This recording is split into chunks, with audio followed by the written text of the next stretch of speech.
Aujourd'hui, et comme je le disais vendredi soir, il est d'actualité. Oh, combien il est d'actualité. Ce n'est pas un livre dépassé, poussiéreux, mais c'est un livre qui parle encore au cœur de tous ceux qui veulent la recevoir et l'accueillir dans l'amour que le Seigneur nous donne. Le thème de ma prédication ce matin est celui-ci, le combat de la chair et de l'esprit. Et le sous-titre est celui-ci encore, le combat que personne ne voit. Je ne sais pas si vous avez déjà ressenti ce sentiment d'être deux personnes en même temps. Alors, je ne suis pas en train de parler d'une pathologie qui s'appelle la schizophrénie. Ça se soigne, en tout cas, il y a certainement des solutions humaines. Non, je ne vous parle pas de cela, je vous parle de ce combat intérieur que nous avons. Vous savez, une personne qui veut le bien et l'autre qui vous tire toujours vers le mal. Une personne qui veut pardonner, puis il y en a une autre qui rumine. Une qui veut être patiente et l'autre qui explose. Est-ce que ça vous parle? Eh bien, si vous ressentez cela, vous êtes en bonne compagnie. Et nous voulons vous dire que ce que vous ressentez, nous le ressentons aussi. C'est absolument normal.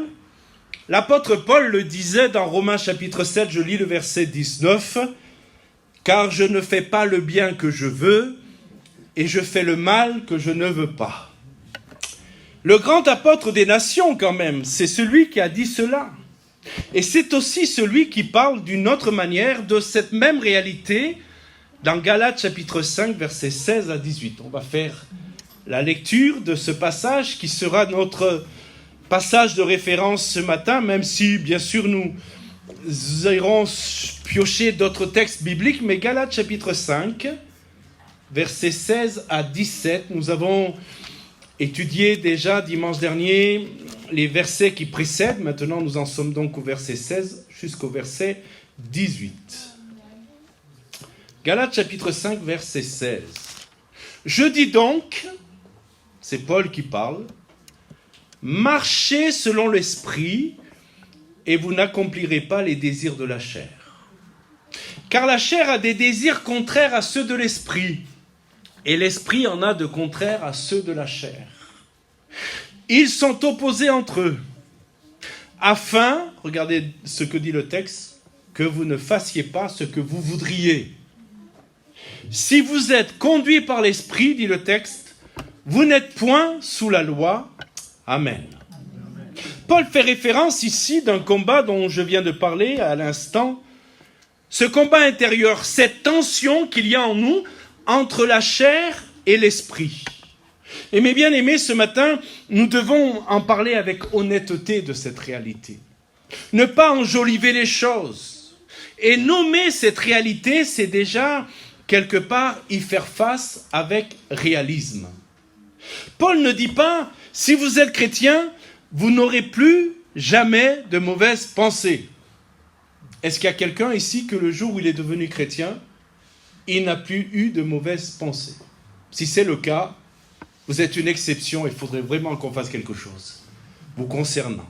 Non, la réalité, c'est que, nous n'avons pas, même si nous sommes chrétiens, nous n'échappons pas à cette réalité que les mauvaises pensées peuvent être là, les mauvaises actions aussi.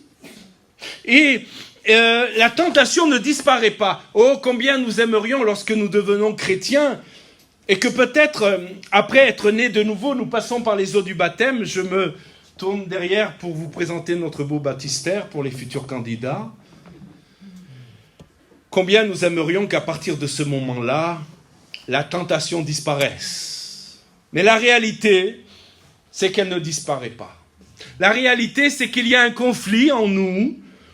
Il y a un conflit entre la chair et l'esprit. Paul dit, la chair a des désirs contraires à ceux de l'esprit, et l'esprit en a de contraires à ceux de la chair. Ils sont opposés entre eux. Et mes frères et sœurs, j'aimerais vous dire ce matin que c'est une déclaration honnête. Il y a un conflit, et il est réel. Il est permanent. Écoutez-moi bien, j'ai quand même une bonne nouvelle pour cette vie-là. Et nous le verrons en conclusion, il disparaîtra quand nous serons dans le ciel. Mais jusqu'à ce moment-là, il faut gérer ce conflit. Et le dire, le nommer, je crois, c'est libérateur. Parce qu'on vit parfois dans des milieux chrétiens où avouer une lutte intérieure, c'est comme admettre quelque part qu'on n'est pas vraiment sauvé. Ou parler de ces tentations est tabou. Oh, on ne va pas parler de nos combats parce que, excusez-moi de le dire ainsi, il faut sauver la façade. Et tant pis pour la vérité. Et mes frères et sœurs, et chers amis, j'aimerais vous dire que devant Dieu, nous ne sommes pas là pour sauver la façade, nous sommes là pour être vrais. Et dans la vérité, Jésus agit. Alléluia. David, ce roi, ce poète d'abord, ce berger poète, ce roi, ce prophète également, eh bien, va être vrai devant Dieu. Vous savez qu'il est dit de David qu'il était un homme selon le cœur de Dieu. Mais pas un homme sans faille, pas un homme sans combat, pas un homme sans lutte.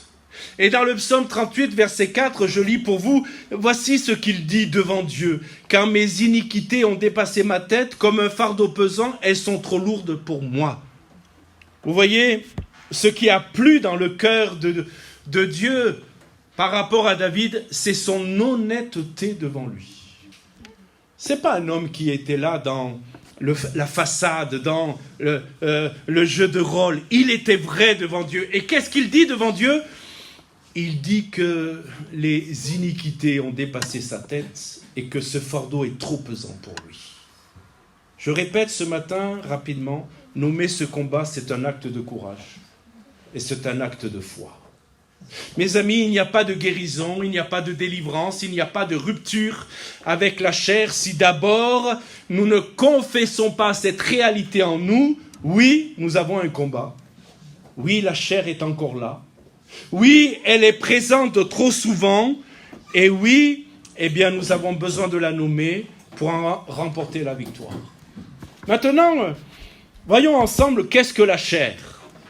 Alors, je me mets à la place de ceux qui viennent pour les premières fois au milieu de nous et qui se posent la question, mais de quoi il parle, cet homme, ce pasteur, lorsqu'il parle de la chair?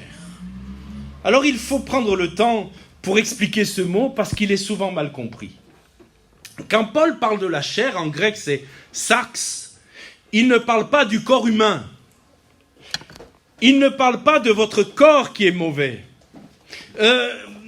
L'apôtre Paul ne dit pas que la matière est mauvaise. Est-ce que vous me suivez? Ce n'est pas la matière qui est mauvaise. Ce n'est pas la chair, matière qui est mauvaise. Mais dans le vocabulaire de Paul, la chair, on va regarder ce que c'est. La chair, c'est quoi? C'est la nature humaine livrée à elle-même. Et retenez cela, livrée à elle-même. Tout change, mes amis, quand cette nature est transformée par l'action du Saint-Esprit et quand cette nature est livrée à Dieu. Tout change lorsqu'elle est livrée à Dieu. Donc c'est la nature humaine livrée à elle-même, coupée de Dieu, orientée vers ses propres désirs et centrée sur elle-même. C'est ce qu'on appelle aussi, alors le terme peut être un petit peu déstabilisant, déroutant, pour nous qui connaissons eh bien, cette expression, ce que parfois on appelle le patois de Canaan, c'est-à-dire que nous, les chrétiens évangéliques, on emploie des mots, mais que le commun des mortels ne peut pas comprendre. Eh bien, c'est ce qu'on appelle le vieil homme. Le vieil homme, ce n'est pas la personne âgée. Le vieil homme, c'est cette vieille nature, c'est ce qui nous colle à la peau. Vous savez, mes amis, je crois que nous avons besoin de reconnaître ce matin que cette vieille nature nous colle à la peau. Nous essayons de la décoller, nous essayons de nous en débarrasser, mais elle nous poursuit. Il nous semble, mes amis, que c'est comme l'ombre de notre silhouette. Elle disparaît jamais, elle nous colle. Et l'apôtre Paul dit que cette chair a des désirs. Que veut cette chair? Elle veut l'indépendance totale. Se soumettre à Dieu? Pas question. Abandonner le péché? Pas question. Vivre une vie de sainteté? Pas question. Je parle de la chair. Elle veut l'indépendance totale. La chair, soyons honnêtes, elle veut que les autres reconnaissent sa valeur. Je suis quand même bien, non? Voilà ce que la chair veut. La chair veut éviter à tout prix la douleur, et puis la chair veut contrôler, elle veut posséder. On va regarder un exemple biblique.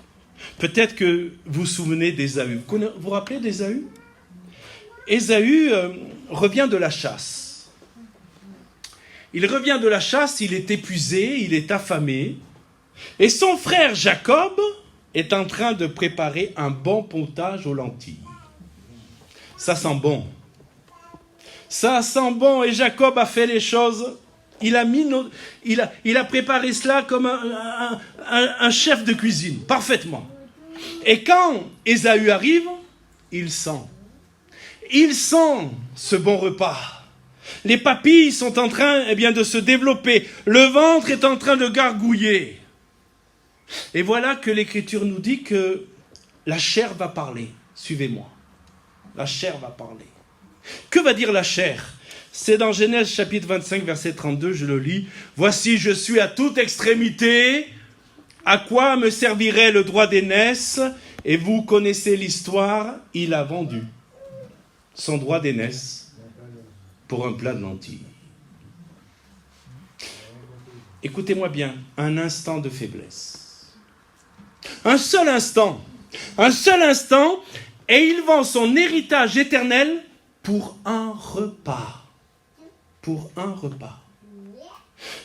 L'épître aux Hébreux, vous le vérifierez, commente le fait qu'à un moment donné, Ésaü a voulu revenir en arrière et obtenir la bénédiction, avec des larmes même. Mais la parole de Dieu nous dit qu'il ne l'a pas retrouvée. La chair avait parlé. Et le prix fut immense. Permettez-moi de vous dire, en réalisant cela ce matin, je méditais cela encore hier, permettez-moi de vous dire que la chair n'agit pas simplement dans des choses spectaculaires. La chair ne se déprave pas, je dirais, dans des péchés qui nous horrifient. La drogue, l'alcool, l'adultère. Mais la chair se manifeste parfois dans des petites choses qui nous semblent insignifiantes. Là, c'est juste la faim, la fatigue, et notez aussi l'impatience. Mais la chair se manifeste parfois dans des petites choses. La petite aigreur qu'on garde. Le petit mensonge. La petite jalousie qu'on entretient. Le petit orgueil qu'on protège.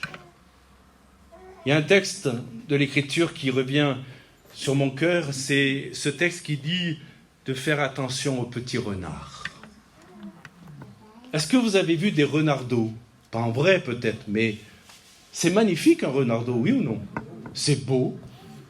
On aimerait en avoir à la maison.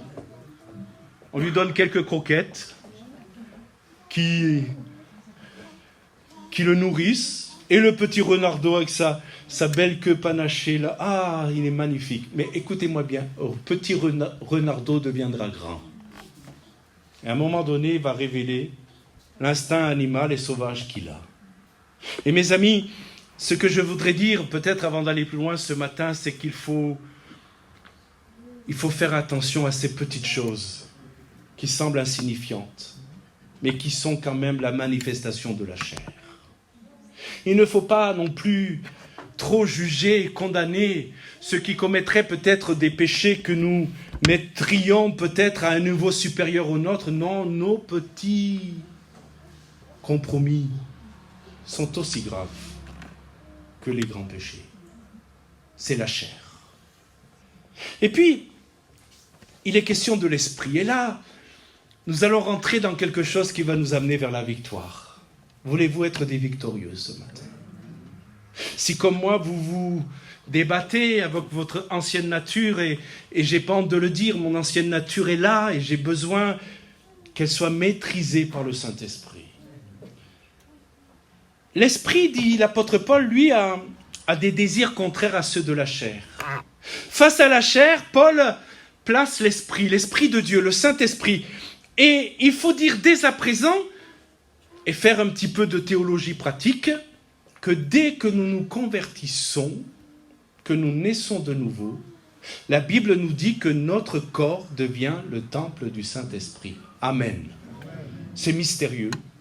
C'est inexplicable sur le point de vue scientifique, et d'ailleurs la science ne peut pas l'expliquer, c'est un mystère, mais l'Écriture nous dit que lorsque nous naissons de nouveau, l'Esprit de Dieu vient habiter en nous. Alléluia. Et écoutez bien, parce que ça va être important pour tout à l'heure, nous ne sommes pas tout seuls. Il y a quelqu'un en nous. Alléluia.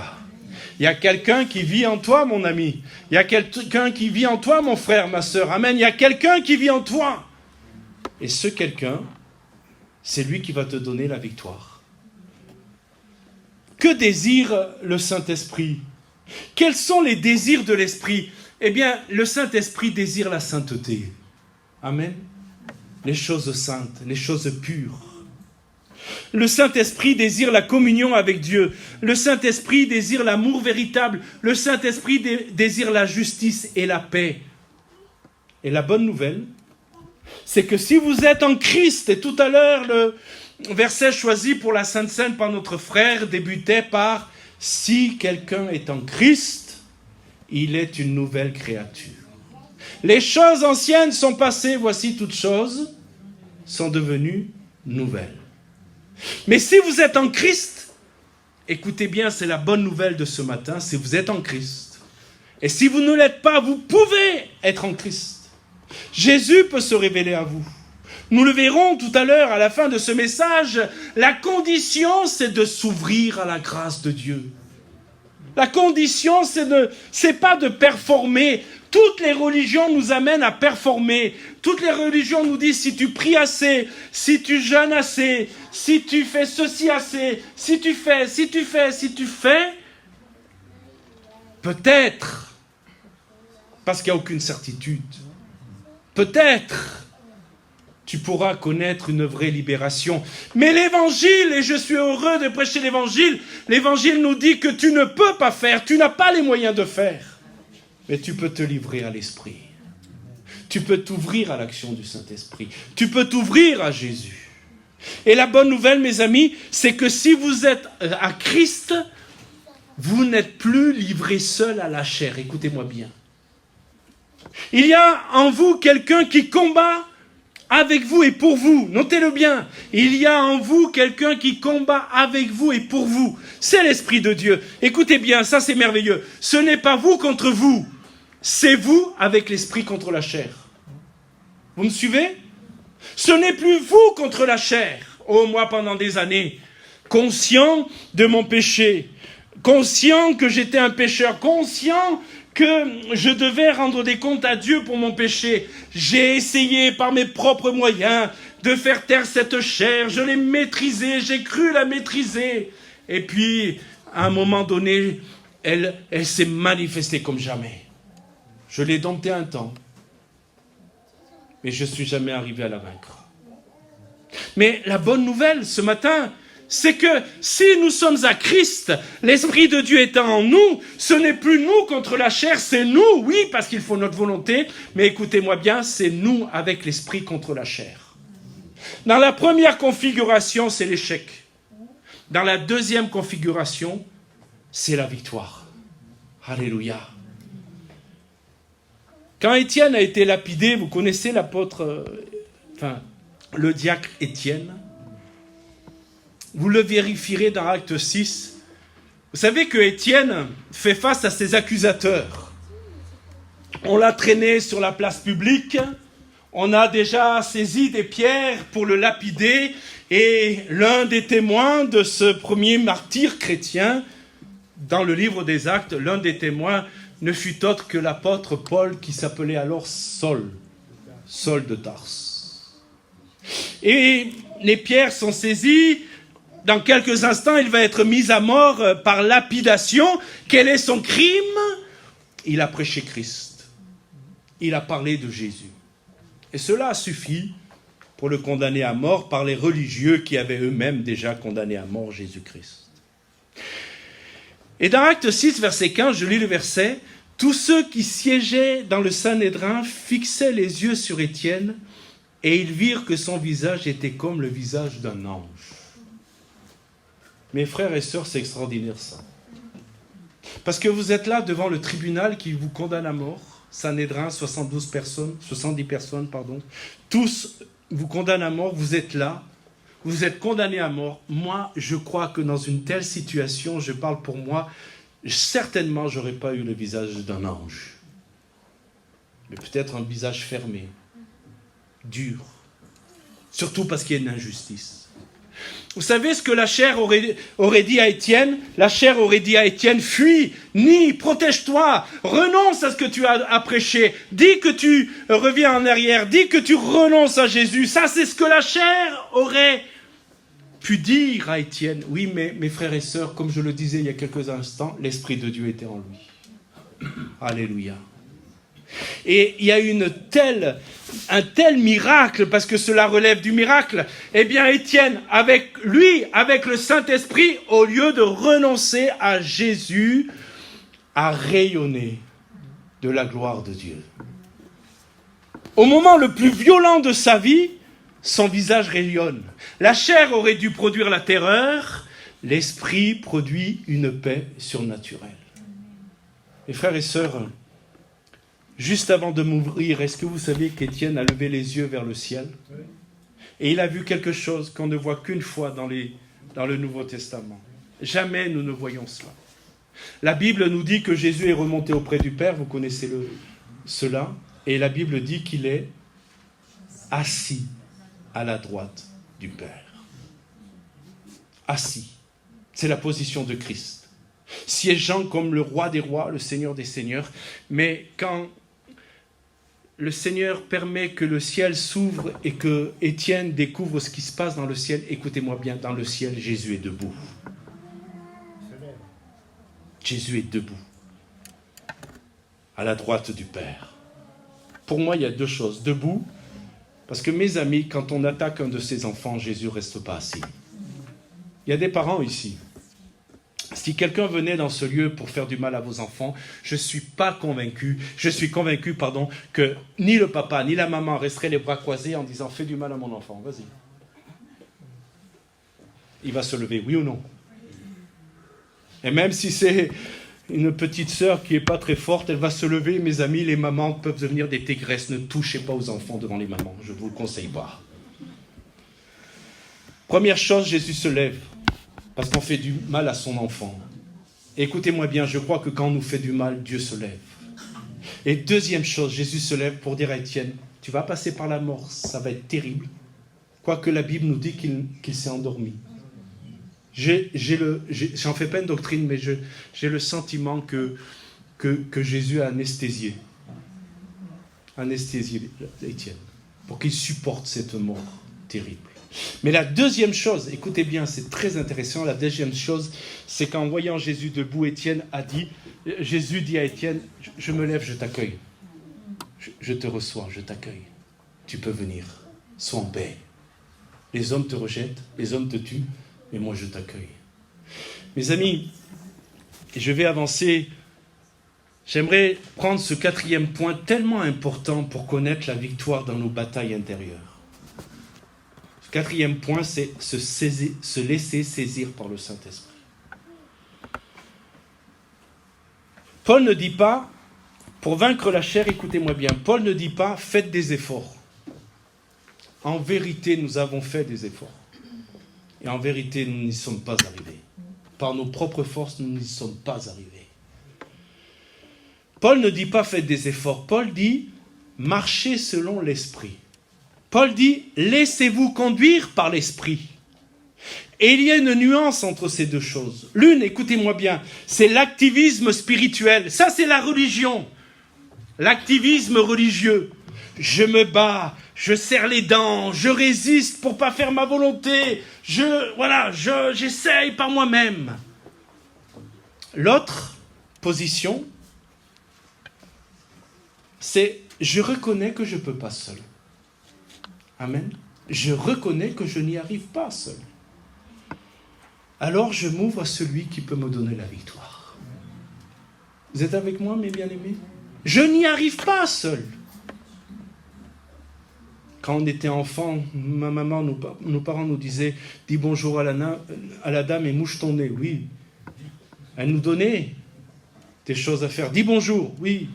Puis en grandissant, on voit que même cette bonne éducation qu'on a reçue n'est pas suffisante. Parce que mes amis, il faut dire la vérité. Et dire la vérité, c'est libérateur. La vérité, c'est que la chair, écoutez-moi bien, est plus forte que nous. Oh, nous avons de la bonne volonté. Nous voulons bien agir. Mais le mal que nous ne voulons pas faire, c'est ce que nous faisons. Et le bien que nous voudrions faire, nous n'arrivons pas à le faire. Donc, c'est très simple. L'Écriture nous dit qu'il faut que nous soyons saisis par le Saint-Esprit. Il y a une expression dans la Bible, c'est dans Ézéchiel. Je vous lis le texte. Et cela fait référence à ce que Jésus a dit à un docteur de la loi, un certain Nicodème, qui est venu voir Jésus de nuit, discrètement. Il avait peur des collègues, qu'est-ce qu'ils allaient dire, mais je voudrais vous dire que nous ne pouvons pas trop non plus le juger, cet homme, parce que même s'il est venu de nuit, il est quand même venu. Et ce qui compte, mes amis, c'est de venir à Jésus. Et si on vient de nuit, Jésus nous accueille. Jésus ne lui a pas dit « Oh, poltron, lâche, tu viens en cachette, hein? T'as peur des autres, hein ?» Non, Jésus l'accueille. Et Jésus prend le temps qu'il doit prendre avec lui, même si c'est la nuit. Et je dis à quelqu'un ce matin, viens à Jésus. Quand tu veux, viens à Jésus. Ce qui compte, c'est de venir à Jésus. Mais dans Ézéchiel 36, je lis les versets. Voilà que, par le biais du prophète Ézéchiel, Dieu fait une promesse. Et cette promesse, elle change tout. Voilà ce que l'Écriture nous dit. Je vous donnerai un cœur nouveau. Je mettrai en vous un esprit nouveau. J'ôterai de votre corps le cœur de pierre et je vous donnerai un cœur de chair.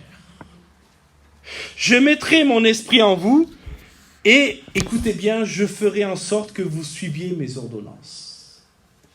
Vous savez comment on appelle ça? C'est le miracle de la nouvelle naissance. Et je le dis ce matin avec à la fois beaucoup de vérité et beaucoup de sérieux. Écoutez-moi bien, si nous ne sommes pas nés de nouveau par le Saint-Esprit, nous ne pouvons pas obéir au Seigneur. C'est impossible. C'est impossible. C'est impossible d'aimer ses ennemis. C'est impossible lorsqu'on nous frappe sur la joue droite de tendre l'autre joue. Ce que les exigences de la parole de Dieu ne sont pas possibles pour quiconque n'est pas né du Saint-Esprit. Et pour celui qui est né du Saint-Esprit, cela est possible. Alléluia.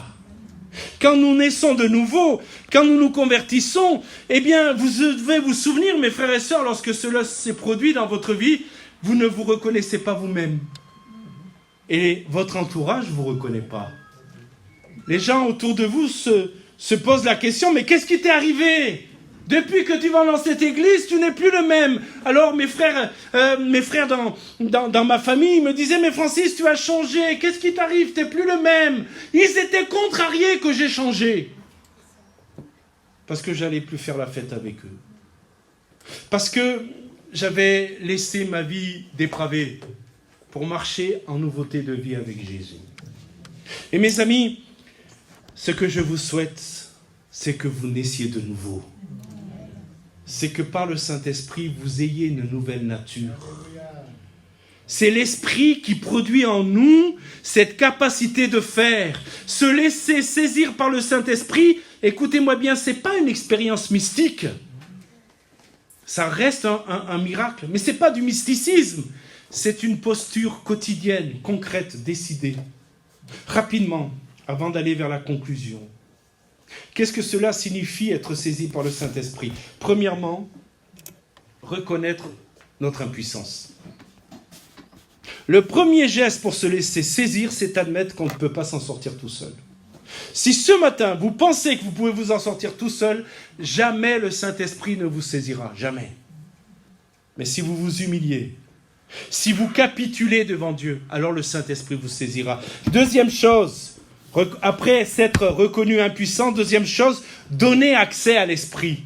Est-ce que je peux vous dire ce matin que le Saint-Esprit est un gentleman? Vous savez ce que c'est un gentleman? C'est quelqu'un qui ne s'impose pas. Il se propose. Il vous invite.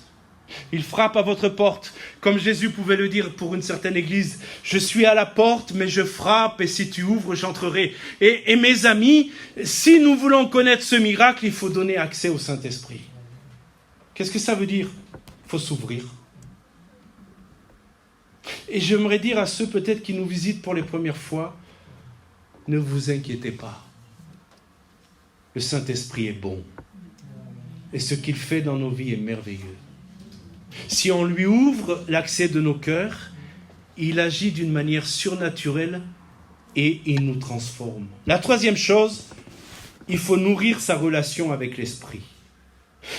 Paul avertit dans les Éphésiens, écoutez bien ce verset, « N'attristez pas le Saint-Esprit ». Des fois, on n'a pas bien compris, on l'enseigne, Oui, on l'enseigne, mais des fois, on n'a pas bien compris que le Saint-Esprit n'était pas une influence. C'est une personne à part entière.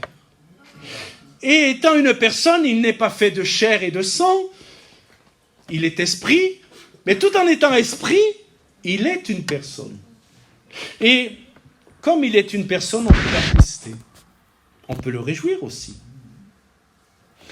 Et mes amis, il faut que nous nourrissions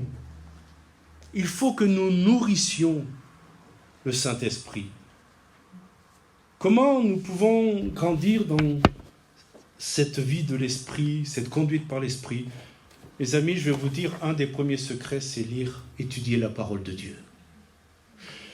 La prière, la louange, comme nous l'avons vécu ce matin, la communion fraternelle, c'est pas des corvées. Mes amis, c'est pas des corvées. C'est ainsi que nous nourrissons notre vie de l'Esprit.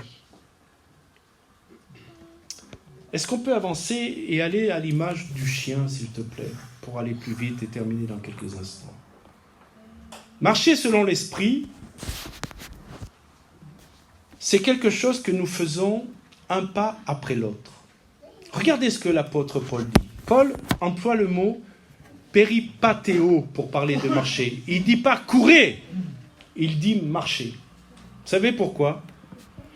Parce que Dieu est capable de se mettre à notre rythme. Amen. Dieu est capable de se mettre à notre rythme.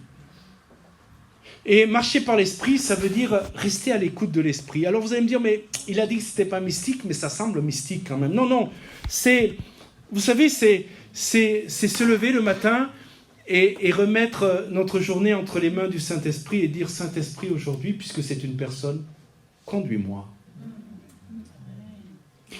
Je voudrais m'adresser à mes frères et sœurs en Christ. Mes amis, dans le monde dans lequel nous sommes, il y a des mines de partout, oui ou non?